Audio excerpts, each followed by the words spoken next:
students, today we are going to discuss the advantages, disadvantages and applications of somaclonal variations. Advantages. Somaclonal variations help in the crop improvement. They have a role in increased and improved production of secondary metabolites. Secondary metabolites, they are an important feature of plants.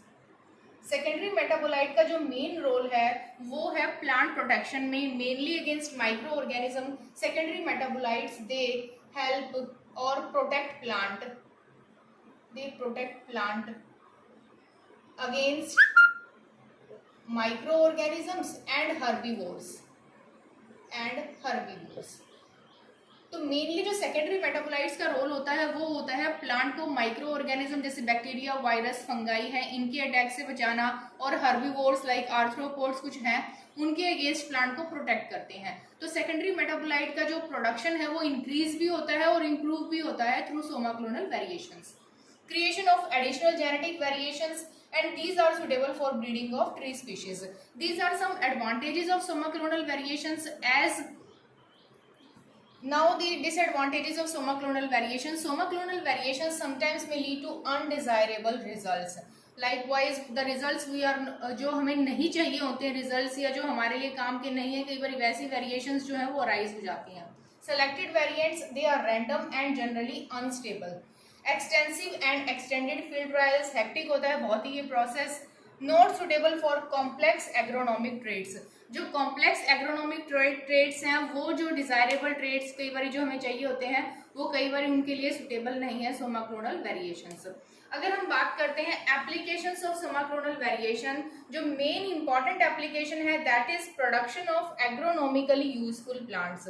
जो agronomically useful plants हैं, मैंने table बनाई है कुछ जो important जो crops हैं like sugar cane. तो उसमें कौन कौन से इम्प्रूव ट्रेड्स अराइज हुए हैं through somaclonal variation, like high sugar yield, increase stalk length, diameter, weight, density. ये ऐसे ट्रेड्स हैं जिनमें इंप्रूवमेंट आई है शुगर केन के केस में जब हमने उनको सोमाक्लोनल वेरिएंट्स को ग्रो करवाया. In case of barley, there is increased grain yield, leaf shape, ash contents, etc.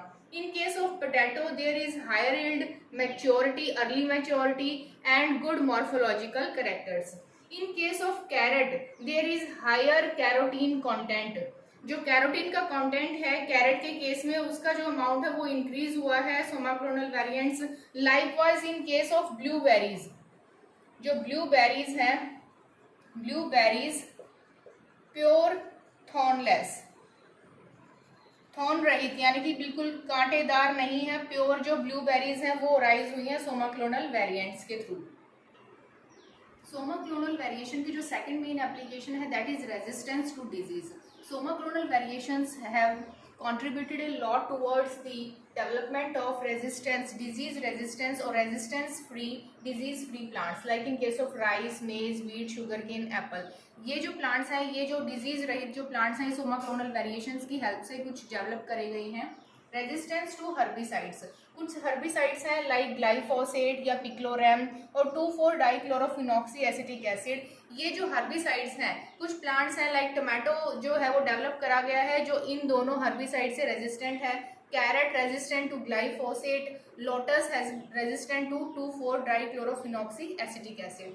तो कुछ जो प्लांट्स हैं वो हर्बिसाइड्स या डिजीज रेजिस्टेंस हैं. कुछ प्लांट्स ऐसे डेवलप करे हैं जो कि एबायोटिक स्ट्रेस यानी कि जो एनवायरमेंटल कंडीशंस जो क्रिएट होती हैं उनसे स्ट्रेस जो अराइज होते हैं उसको टॉलरेट करने के लिए जो प्लांट्स हैं वो अराइज करे डेवलप करे गए हैं. Like in case of wheat, the plant has been developed to the tolerance of freezing. Rice, maize और tomato, they have tolerance against salt.